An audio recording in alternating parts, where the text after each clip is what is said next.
संभल मामले को लेकर अब संभल में पोस्टर लगेंगे और जिन्होंने दंगा फैलाया उनका नेम शेम पॉलिसी एक बार फिर उत्तर प्रदेश में दिखेगी। बात करने के लिए यूपी सरकार मंत्री ओम प्रकाश राजभर जी हैं। ओम प्रकाश जी, जो संभल की घटना हुई है इसको लेकर सियासी उबाल भी मचा हुआ है। अब सरकार वहां पर पोस्टर भी लगाने जा रही है जिन्होंने वहां पर दंगा फैलाया था। देखिए, संभल की घटना को पॉलिटिकल मामला है। कांग्रेस सपा बसपा के लोग मुसलमानों के बीच में नफरत फैलाते हैं, उनके दिमाग में दिल में बैठाते हैं कि बीजेपी से नफरत करो। और एनडीए गठबंधन जब से बना है तब से वो विकास की बात कर रहा है कि सबका साथ सबका विकास का नारा भी है और योजनाएं जो बन रही हैं सबके लिए बन भी रही हैं।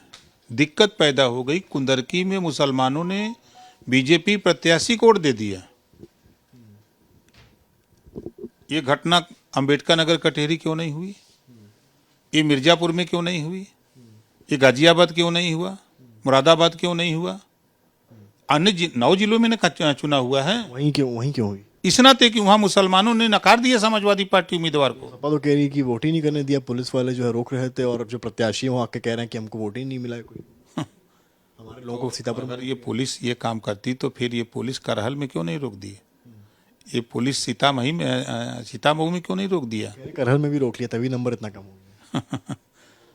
जो भेंट हो गई थी मजबूत आदमी से तो बहाना तो बनाएंगे, बहाना तो बनाएंगे भाई।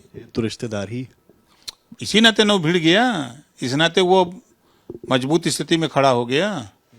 11% वोट बढ़ा है उसका। रिश्तेदारी तो नहीं ना निभाली गई भाई। वो तो पहले तो संविधान खतरे में था, अब तो रिश्तेदारी खतरे में हो गई ना। तो रिश्तेदारी खतरे में कहाँ, अब तो बनी रहेगी। कहाँ बनी रहेगी? शिवपाल जी ने कह दिया कि अब बनत रही तब बनत रही, अब न बनी हमरे तोरे, रंज रहा चाहे खुशी रहा, तू अपने घरे हम अपने घरे। भतीजे को जिता दिया, भतीजे तो जीत गया ना अब तो भतीजे ने जीत गए, रिश्तेदार हार गया ना। अब उस रिश्तेदार से नहीं पटेगी ना, नहीं बनेगी। अब संभल को लेकर बताइए, थोड़ा सा पोस्टर वोस्टर लगेंगे अब, जैसे लखनऊ में हुआ था सीएए प्रोटेस्ट जब हुआ था उस टाइम पे भी लखनऊ में हुआ था, अब संभल में लगने जा रहा है, कैसे देख रहे हैं इसको? देखिए, कानून का राज है। कानून के दायरे में कोई भी कानून अपने हाथ में लेने की कोशिश करेगा, उपद्रव करेगा तो उसके खिलाफ कार्रवाई होगी। देखिए, दो पक्षों के बीच में एक वोट देने वाला पक्ष, एक वोट न देने वाला पक्ष, दोनों पक्षों में विवाद शुरू हुआ और जड़ वही है। अब वो उग्र रूप ले लिया। अखिलेश यादव कह रहे हैं कि बीजेपी ने कराया है ये सब, हार के बाद जो है मोमेंटम शिफ्ट करने के लिए। अगर अखिलेश जी इसको देख रहे थे तो उनको तो वीडियो बना लेना चाहिए।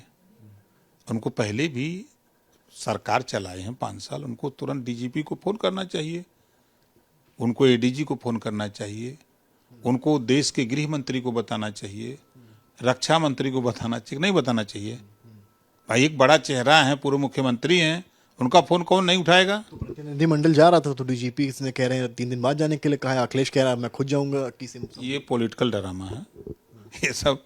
खाली कि मुसलमान के बीच से हमारी जो नफरत हमने बोया है, जो हमारी बात को मानते हैं, इस नाते वो सब पॉलिटिकल ड्रामा है। चाहे राहुल जी जाए, चाहे कोई दुनिया जाए, वो सब पॉलिटिकल ड्रामा। कह रहे हैं कि बीजेपी हिंदू मुस्लिम करना चाहती है इसलिए पूरा ये चीज़ की है, प्री प्लान था सब कुछ। मुसलमानों का वोट किस आधार पे समाजवादी पार्टी कांग्रेस बसपा लेती है? बीजेपी के खिलाफ न बोलते हैं। उनका एक बयान बता दीजिए कि जो बीजेपी का नाम लेना बंद कर दें तो कांग्रेस सपा बसपा अपने आप खत्म हो जाएगी। विपक्ष कह रहा है कि पुलिस को गोली चलाने की क्या आवश्यकता थी, और भी तरीके से रोका जा सकता। नहीं, जो पुलिस गोली थोड़ा चलाई है। आप ही के चैनल पे, तमाम लोगों के चैनल पे जो वीडियो आ रहे हैं, वो मुंह बांधे हुए व्यक्ति गोली चला रहा है, तो वो आपसी लड़ाई की गोली चल रही है। अगर वो पुलिस के ऊपर मारता तो पुलिस न मरती। नितिन अग्रवाल है, नरेंद्र कश्यप है, लोग कह रहे हैं कि भाई पुलिस को अगर वो मारेंगे तो क्या पुलिस जो बैठेगी पुलिस भी जवाब देगी? स्वाभाविक है कि पुलिस के ऊपर अगर कोई वार करेगा तो पुलिस फूलों की वर्षा करेगी, माला पहनाएगी, आधार कार्ड मांगेगी। तो फिर क्या करना चाहिए पुलिस को ऐसे हालात में, जो संभल में जिस तरह से जो डीएम ने जो व्यवस्था, शांति व्यवस्था के लिए जो अपना कदम उठाए हैं, जो वहाँ का प्रशासन, उसमें सबको सहयोग करना चाहिए, चाहे पक्ष हो चाहे विपक्ष हो। प्रसाद पांडे नेता प्रतिपक्ष ये कह रहे हैं कि पुलिस 2 बंदूकें लेकर चलती है आजकल, एक सरकारी और एक इलीगल। जब गोली चलानी होती तो वो इलीगल का यूज करते हैं और वैसे ही गन का इस्तेमाल संभल में किया गया। ये उनकी सरकार में होता रहा होगा, तो इस नाते वो जानते हैं कि जब उनकी सरकार रही होगी तो उन्होंने अपना एक लाइसेंसी दिया होगा, एक गैर लाइसेंसी दिया होगा। सपा ये भी कह रही है कि इस मामले को लेकर हम न्यायालय जाएंगे। क्या दिक्कत है? तो सबके लिए दरवाजा खुला है, जाइए, स्वागत है, कोई भी जा सकता है।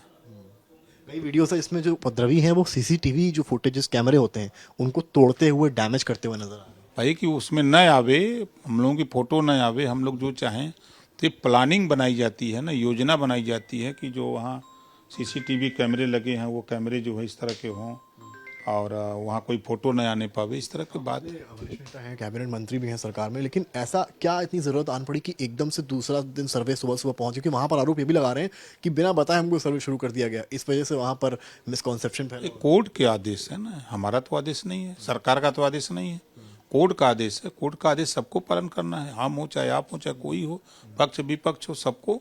कोर्ट सर्वोपरि है ना, अदालत सर्वोपरि है, तो अदालत के फैसले का पालन करना भी सरकार की जिम्मेदारी है, चाहे हमारी सरकार हो चाहे किसी पार्टी की सरकार हो।